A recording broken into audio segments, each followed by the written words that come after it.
Welcome to Dialogue. We're glad to have you with us. This conversation is part of our series, The Analysis of the COVID Era, and today we're focusing on a phenomenon that I think everyone will recognize, the rise of the amateur expert. It's a really fascinating and, frankly, a defining psychological moment in recent history. I mean, if you think back to, say, January of 2020. Before it all really kicked off. Exactly. How many people in your daily life, even really smart, highly educated people, could genuinely explain how a polymerase chain reaction test works? A PCR test, yeah. Or the difference between R0 and effective R. Almost none. These were highly specialized concepts, and they lived in academic papers and medical communities. And then you fast forward just 2 months, maybe 3, and suddenly it felt like everyone was an expert. Absolutely. You had people on every social media platform publicly correcting or trying to correct experienced epidemiologists and virologists. Debating things like the half-life of aerosolized particles or the intricacies of mRNA, lipid nanoparticle technology. And they were doing it with this overwhelming, almost aggressive certainty. Right. And that contrast, that sudden transformation, is really the mission for this deep dive. We want to be very clear. This isn't about criticizing people for not being scientists. No, not at all. The goal here is to really explore the mechanism. How did ordinary citizens get transformed so quickly into these self-appointed experts? How did they gain so much authority in the public conversation without ever doing the actual work of scientific inquiry? And that gets to the core of it, because when you look at how this all unfolded, it points to a really profound and unsettling paradox. It does. If you boil it all down, I think it leads to one central insight, and this is really our thesis for today. COVID didn't democratize knowledge, it democratized unearned authority. That is the perfect way to put it. That's the essential distinction. Knowledge takes work, it takes time, it requires intellectual humility. But this new form of authority, all it really required was conviction and volume. And that shift allowed people to substitute this raw moral confidence for genuine competence. And to treat simply repeating talking points as if it were the same thing as true understanding. They were borrowing the tone and the posture of an expert, but without any of the intellectual foundation to back it up. So if we're going to analyze that shift towards unearned authority, I think we have to start by establishing a baseline. What does real expertise actually demand? Good question. When you look at the standards of genuine inquiry, especially in a crisis, there are a few non-negotiable hallmarks. And what's interesting is they are the exact opposite of what we saw being rewarded in public. Exactly. The first pillar is methodological rigor. Which isn't just about having the right answer. No, it's about understanding the process of how you got there. A real expert knows how to ask a question in a way that minimizes bias. They know how to design a proper study. Like a randomized controlled trial versus an observational study. Right. They know how to isolate variables, how to analyze data in a way that isn't misleading. The process is everything. Because you can read the headline of a study, but if you can't spot potential selection bias or confounding factors, or if you don't recognize whether the sample size is even statistically meaningful, then you don't really have the findings. You just have the headline. The amateur expert stalks at the headline. While the real expert is worrying about the footnotes and the methodology section. You saw people throwing around terms like p-value to sound smart. All the time. But a genuine expert knows that a p-value alone is almost meaningless. You have to consider the effect size, whether the trial was pre-registered, the potential for p-hacking. P-hacking. Yeah, that's where researchers just keep testing data in different ways until a statistically significant result pops out. It can be deeply misleading. Rigor is about understanding that science is actually very difficult to do, honestly. Okay, so that's the first pillar. What's the second? The second is intellectual humility. The ability to say, I don't know. Precisely. It's the expert's keen awareness of the vast landscape of what they don't know. In fact, the more specialized you become, the clearer the boundaries of your own knowledge become. A cardiologist knows their limits when it comes to, say, microbiology. But during the pandemic, we saw that professional respect for boundaries just dissolve.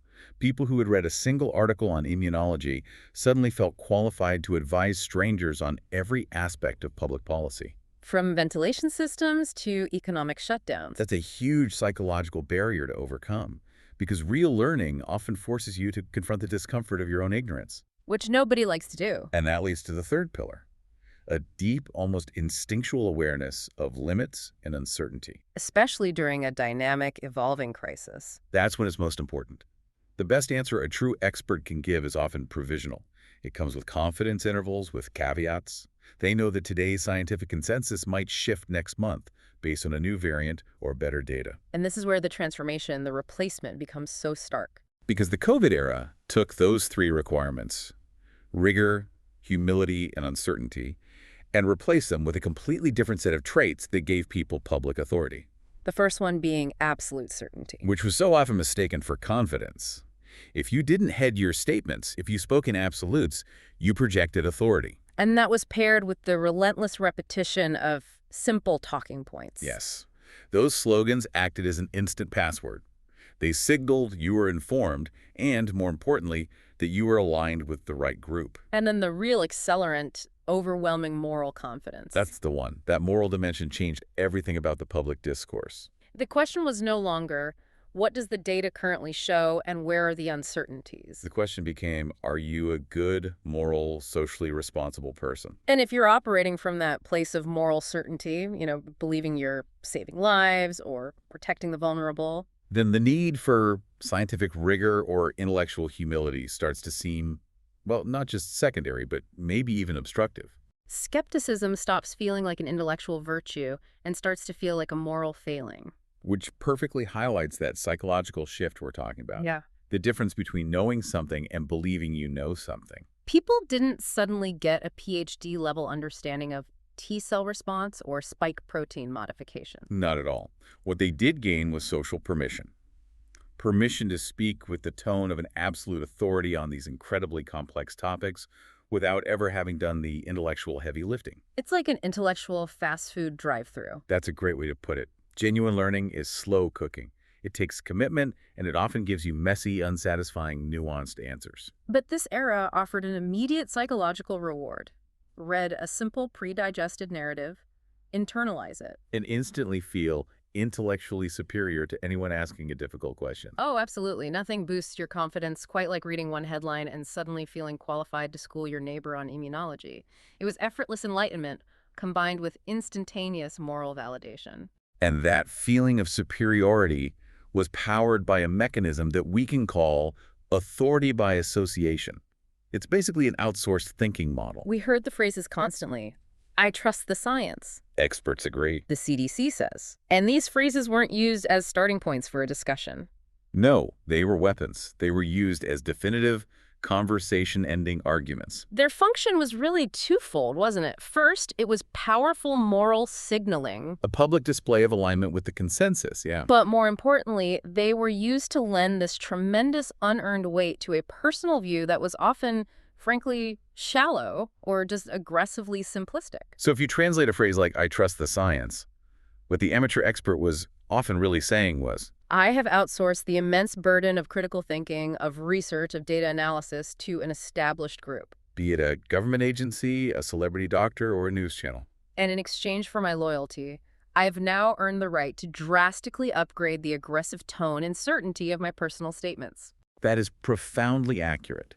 It completely removes any personal responsibility for inquiry. Right. You don't have to bother with conflicting studies or methodological debates if you've outsourced the thinking. All you have to do is echo the narrative.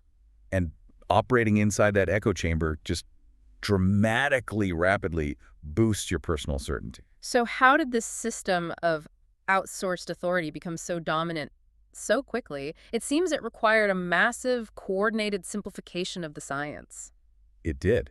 And this is where we get into the idea of simplified messaging as a kind of cognitive poison. When a crisis hits, you can understand the impulse. Public health officials want to simplify complex ideas for the whole population. But there's a cost. The moment you reduce a field like epidemiology or viral genetics down to a handful of words, you have to strip out all the critical nuance. And that stripping process is what turns messy, evolving science into simple, enforceable dogma. Think about the slogans that were everywhere. Safe and effective. All the science. Trust the experts. They're perfect marketing tools. They create a sense of unified, settled purpose.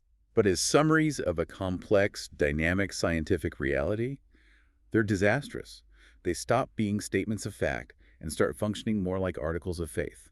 And this really gets to a core intellectual flaw we have to confront. If an idea is simple enough to fit cleanly on a yard sign, or a bumper sticker, or a viral tweet, It has almost certainly eliminated the necessary nuance that is inherent to the scientific process itself. If it fits on a yard sign, it's probably not science. I think that's a pretty good rule of thumb, I like that. because nuance is where the actual scientific understanding lives. And its removal is the key to creating that feeling of amateur certainty. So what kind of nuance got lost? Well, real science operates on at least 4 critical dimensions of nuance that these slogans just completely flattened. Okay, let's break those down. The first is temporal nuance. Science is provisional. The right answer changes as you get new data. Right. What we thought about transmission in March 2020 was different from what we knew by September. Exactly. But a slogan like "Trust the experts" collapses all of time into a single permanent truth. It ignores that the definition of an effective mask or the risk profile of a new variant change constantly. So the expert who admitted they were updating their views was seen as wishy-washy or incompetent. While the amateur expert who just kept repeating the same simple truth from 6 months earlier was seen as consistent and strong. Okay, what's the second dimension? Contextual nuance. The virus doesn't behave the same way everywhere. The risk in a crowded, poorly ventilated indoor bar is fundamentally different from a brief encounter outdoors, But the amateur expert rejected that difference. because it complicated the simple message. It's much easier to adopt a blanket zero-tolerance rule. And that's what led to these absurd situations, like shaming people for being alone in a park. The slogan removed the need to actually assess a specific risk environment. And the third dimension, I'm guessing, has to do with biology itself. That's biological variation. The science is not universal for every single person. A 75-year-old with multiple pre-existing conditions has a vastly different risk calculation than a healthy 25-year-old. But the amateur expert discourse demanded universal conformity. Everyone had to follow the exact same protocols, which completely ignores the concept of personalized risk assessment. They treated every human being as an interchangeable unit in a public health model. And the fourth dimension must bring us back to our first point about methodology. Yes, methodological nuance. The amateur expert treated every piece of information as if it had the same weight.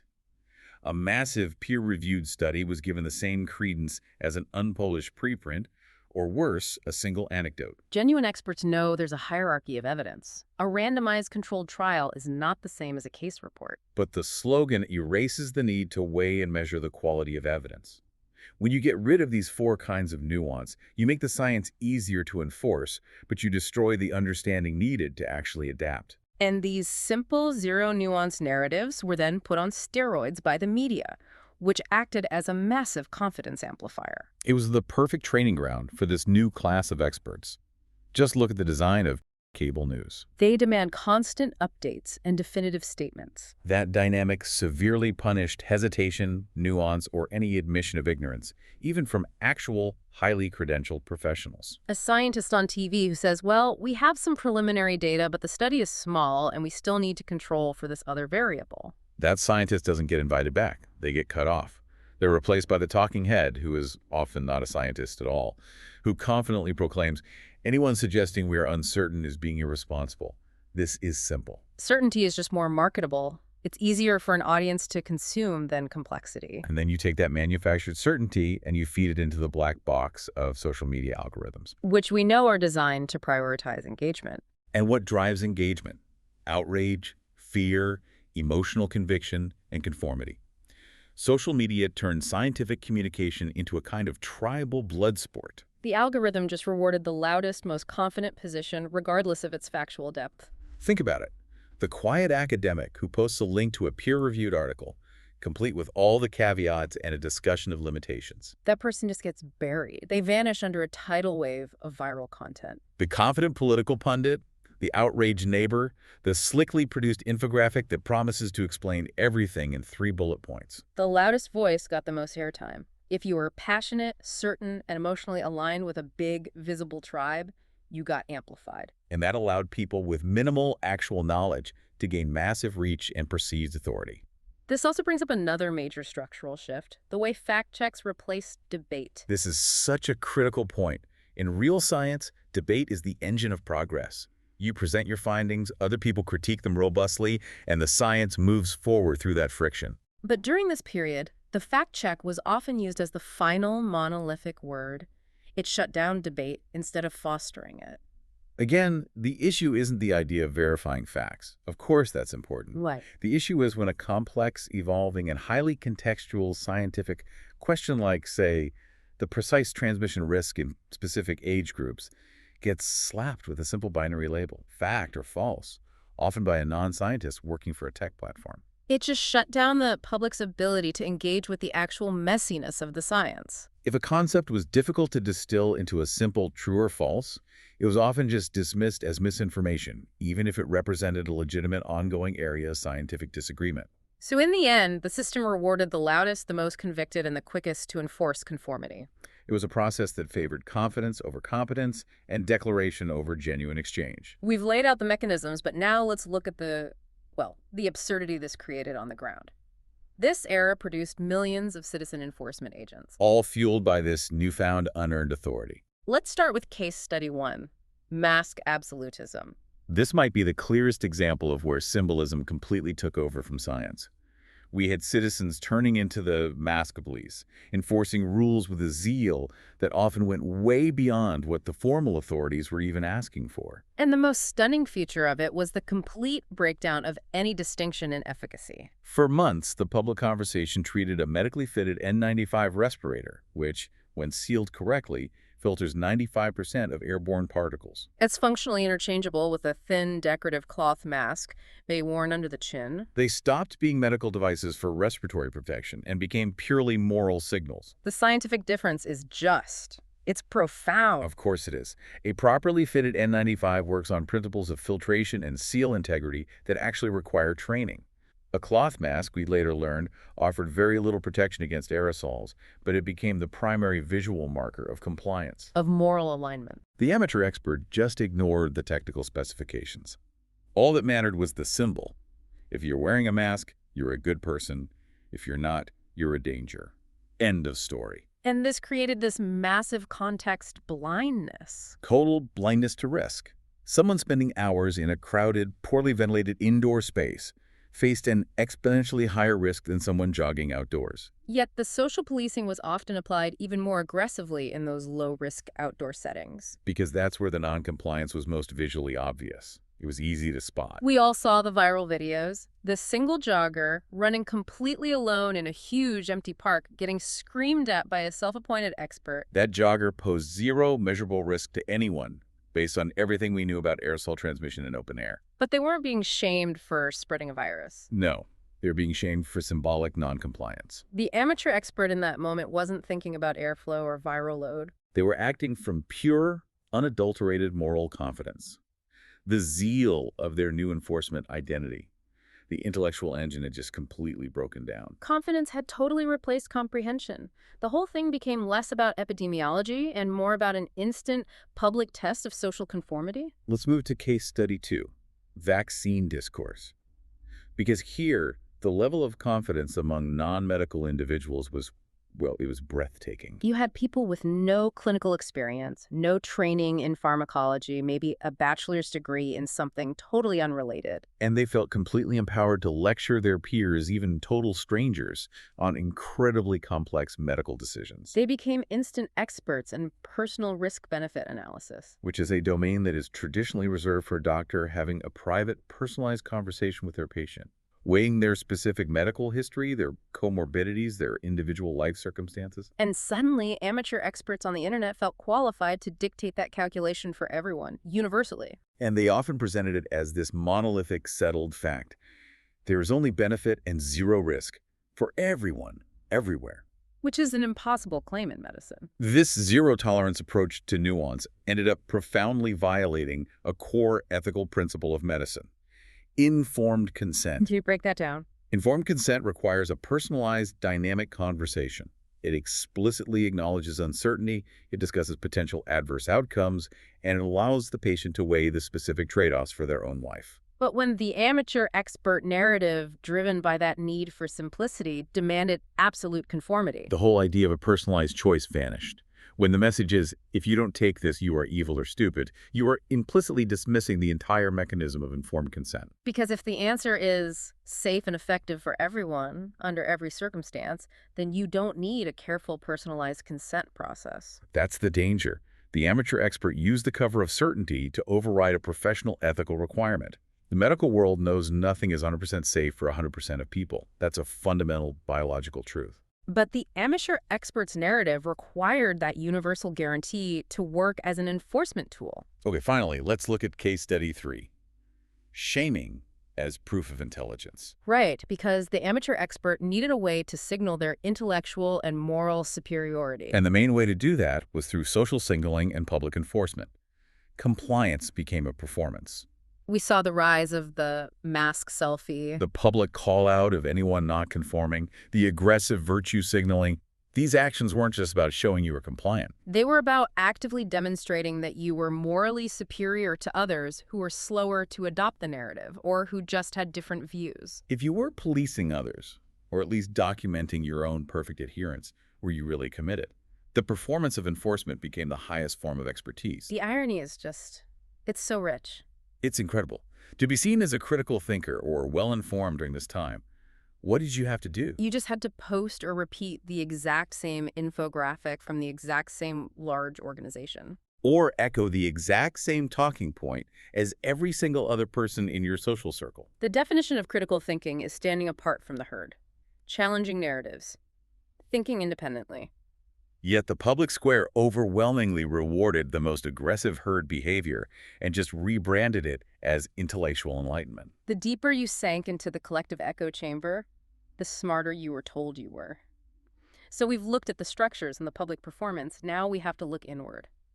Why did so many people so enthusiastically jump into this role of the amateur expert? Why did simple compliance feel so much like a form of intelligence? I think the answer has to be rooted in some fundamental psychology. It is. When you're faced with a global threat that is invisible, poorly understood, and constantly changing. It generates a paralyzing level of anxiety, existential dread. The human mind just craves order when it's faced with chaos. That systemic, pervasive uncertainty is profoundly uncomfortable for us to live with. So certainty becomes a powerful anxiety reducer. It's like a balm. The actual scientific depth doesn't matter. It's the feeling of knowing exactly what the threat is, who the villain is. Whether it's the virus, or the person not wearing a mask, or the dissenting scientist. And knowing the single guaranteed solution. That provides immediate, powerful psychological relief. And since genuine scientific certainty wasn't actually available because the science was being done in real time, people reached for social certainty instead.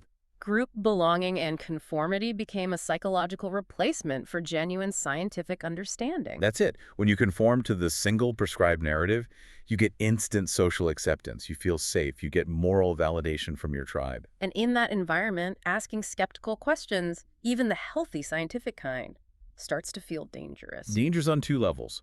Socially, because it risks getting you shamed and kicked out of the group. And psychologically, because it forces you, the individual, back into that raw, deeply uncomfortable state of not knowing. I think people were primarily seeking relief. Relief from the crushing anxiety of the pandemic, not necessarily the messy, complex truth about a novel virus. And the fastest, lowest effort path to that relief was to adopt the most confident, simplified narrative you could find, and then join the enforcement team. And this also allowed people to build an entire identity around the crisis. It wasn't just about what you believed. It was about achieving superiority through obedience. Following the rules was elevated far beyond just being a civic duty. It was aggressively rebranded. It became a mark of high intellectual sophistication, of enlightenment, of superior moral character. If you wore the right mask, you weren't just following a rule. You were demonstrating that you were smart enough to understand the science. And for that system to work, you need a villain. You need a counterpoint. If I'm smart because I comply, then what is the person who dissents?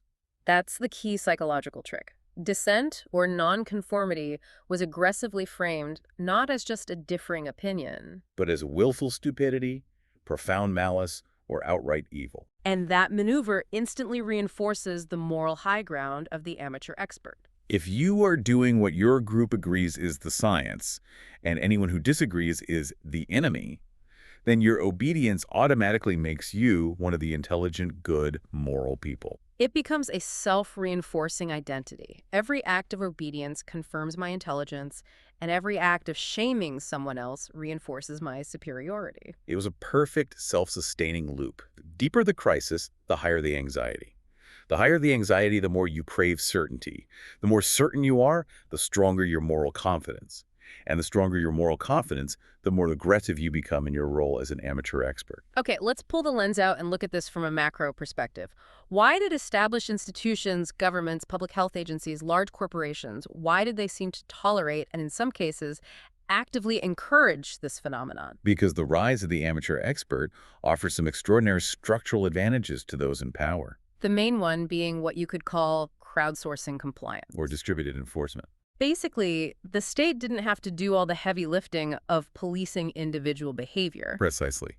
Citizens started policing one another everywhere.